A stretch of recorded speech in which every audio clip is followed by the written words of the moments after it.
Good afternoon, colleagues.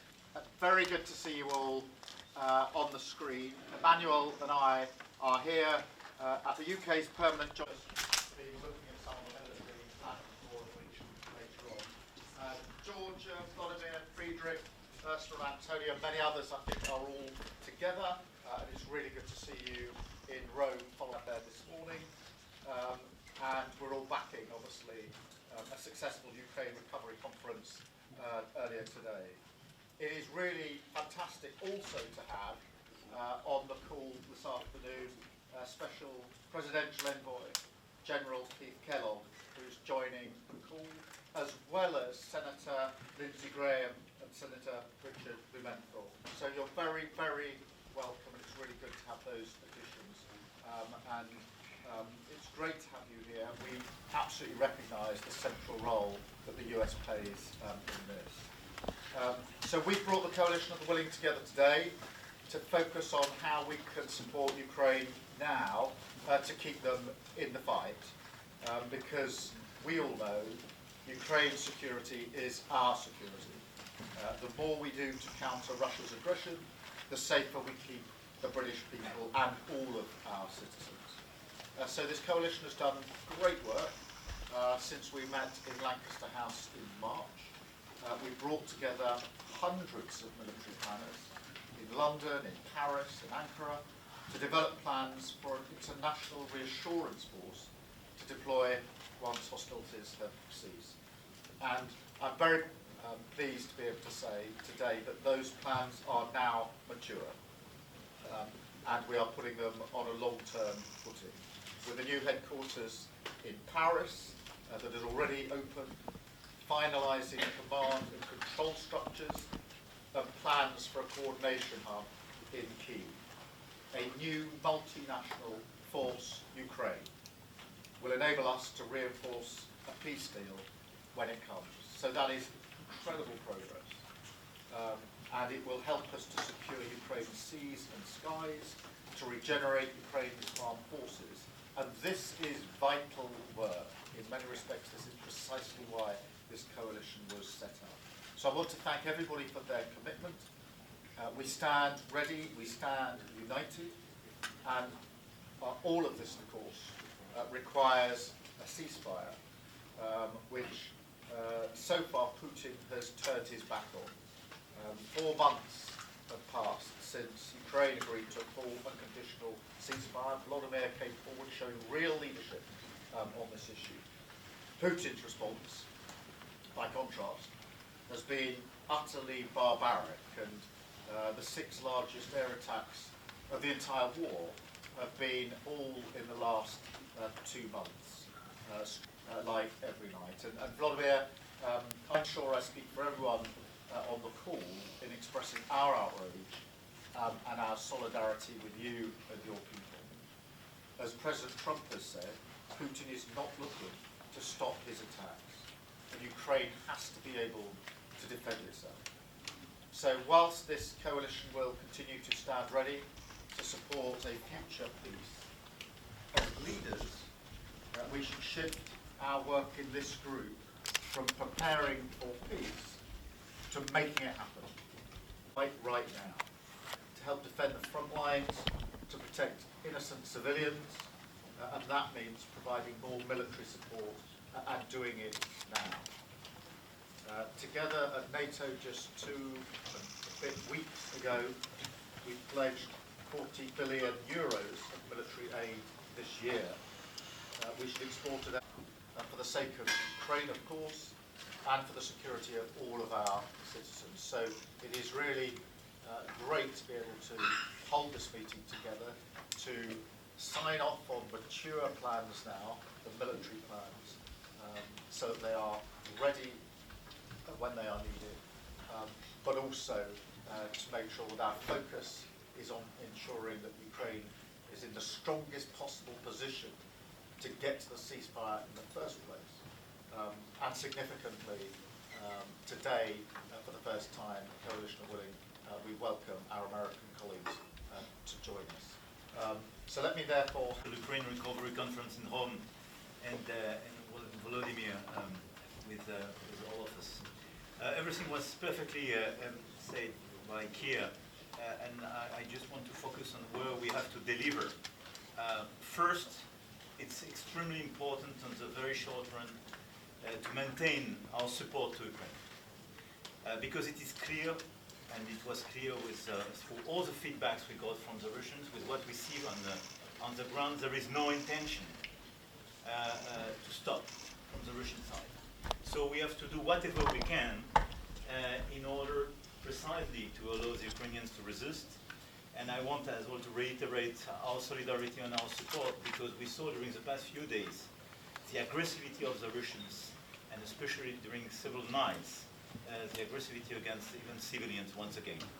So it's extremely important that we organize the short-term support in order to resist, and clearly to step up the support in some categories identified by our military planning and our intelligence in order to adapt ourselves to the Russian aggression. Second, the ceasefire. And this is where we clearly need something new, and to step up in the pressure we are making on Russia, because it will never be a spontaneous move. And thank you, Senator Graham, to be part of us. And I think your role is very important, and your initiative is very important. And I want to thank Ursula as well and the European Commission, because the coordination of a new UK package, EU package, and obviously the Senators package in the UA will be a game changer, because this is not just a new bunch of sanctions, but something which can completely modify the impact on the Russian economy and convince the Russians to come back at the table. This is our main objective. So this is the second point where we have to deliver all together.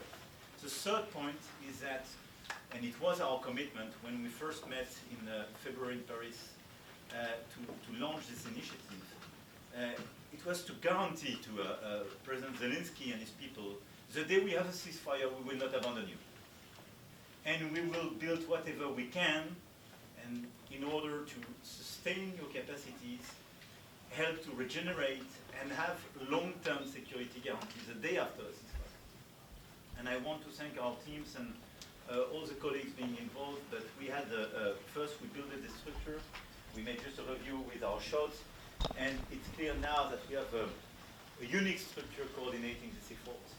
And we have a planification which is mature indeed, ready to go and to accelerate the hour after the signature of a ceasefire.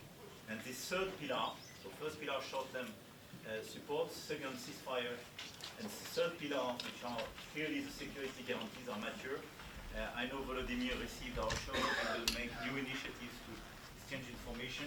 It's very important we finalize with the Ukrainian army and that's the same view, but it's extremely important that on the basis of this planning now, we organize our efforts, because it's to be activated the day, the hour we have a ceasefire. I don't want to be longer, but for me these 3 points are the 3 key objectives for this ETC and this new meeting of the coalition of the willing, which clearly embody a long-term dynamic. And this is our responsibility and our collective will. And I do thank all of you for your presence, but as well your commitment on a daily basis. Thank you. Thank you very much, Emmanuel. I think we'll go to Georgia, who is hosting the leaders in Rome. So, Georgia, can I pass over to you, please? Thank you very much, Keir, and thank you, Emmanuel, and thank you, moreover, Volodymyr, and all the colleagues that are here in Rome taking place to this conference. I'm obviously particularly pleased that we take part in this meeting together with Volodymyr and the leaders who are attending to the Ukraine Recovery Conference in Rome. I think it is the numbers of this conference show better than anything else the commitment we all share, not only about achieving peace, but about the future for Ukraine. There's the future of peace, stability, sovereignty. Well, the group has long been discussing our shared commitment to ensuring Ukraine a perspective of peace and security. I believe, obviously, that the Ukraine Recovery Conference is part of this work that we do together. the work that we are doing to enable Kyiv to restart economically and to rebuild what has been destroyed by more than 3 years of senseless war is an integral part of the efforts that we discuss in this table. It is a long-term investment in a future of peace, stability, security, sovereignty, prosperity. Obviously, our efforts are complementary to those of the U.S. administration in building the just and lasting peace which Kyiv has so often shown it desires more than anybody. Western unity, as I've been saying many, many times, is fundamental, and therefore I'm particularly glad that President Trump's special envoy for Ukraine, General Kellogg, and Senators Graham and Blumenthal joined the Ukraine Recovery Conference, but also for the first time this meeting and this table, and I'm quite proud it happens in Rome, so thank you for being here. With this relentless and increasingly massive bombings of civilian targets, Russia, on the contrary, does not show any willingness to make any progress. For this reason, alongside the necessary support to Ukraine, I do agree on the fact that we must also increase pressure on Moscow, so to achieve as soon as possible a ceasefire that will finally make way for diplomacy. This is the debate we are going to do today. But as always, we have to remind that it only can happen thanks to deterrence. It only can happen thanks to deterrence.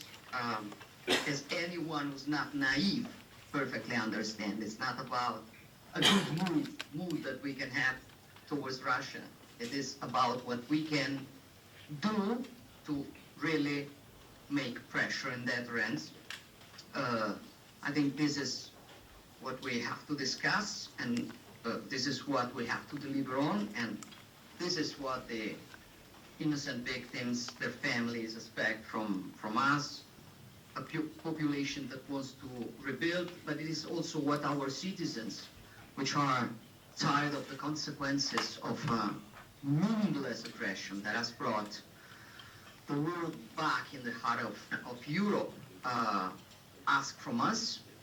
As you know, and as you see with this conference this morning, you can always count on Italy at 360 degrees. And I'm very proud that with the work that we've done together this morning, we've guaranteed to Ukraine agreements that are worth more than 10 billion euros. So thank you all, colleagues, and thank you also the private sector that decided to help us and the organizations that participated. And I stop. Thank you, Keir. Thank you very much, Georgia. And let's also have Vladimir in, who we can see by your side there, Georgia. So Vladimir, over to you.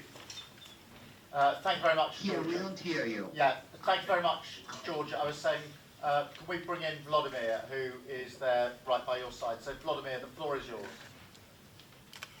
Thank you so much, dear friends. I'm glad to see you all, of course. Keir, Emmanuel, you're in London today, Georgia. Thank you for hosting the coalition in Rome. Thank you so much. And for the conference, for organizing this conference, thank you very much. General Kellogg, Sanders, Graham, and Blumenthal, thank you so much. Georgia already said about it. It's so great that you joined this format, and at the first time, thanks to President Trump, and his signals are very, very important, and we count on it. And I'm sure that in the future we will develop the coalition of the willingness together, and this is important. We are now, dear friends, in the middle of the year, and the first half has made many things clear. It's now obvious to all partners that Russia is blocking all peace efforts, and it was Putin who rejected the ceasefire proposal, including one brought by the United States. Second, we see that Russia is not only pushing and trying to expand the war, but also still putting huge resources into weapons production. Putin is planning to keep fighting. Sanctions are working, and thank you very much. Thanks for all the packages of European Union, thank you. Antonio, thank you also very much for this.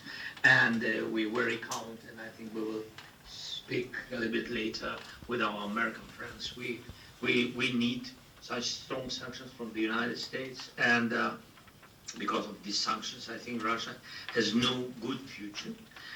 But sadly, it still has the ability to keep fighting, and that's why we need to increase the pressure together and make our defense even stronger. And let's focus on that in today's meeting.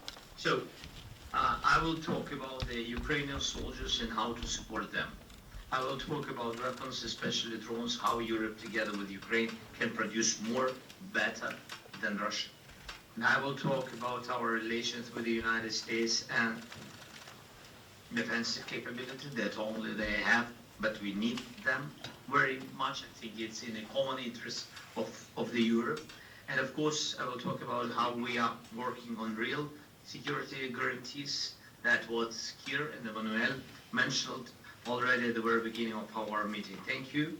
And the rest of the details will be shared in a closed format. And thanks to all the leaders who are online, VTC and here, joined in our meeting. Thank you very much.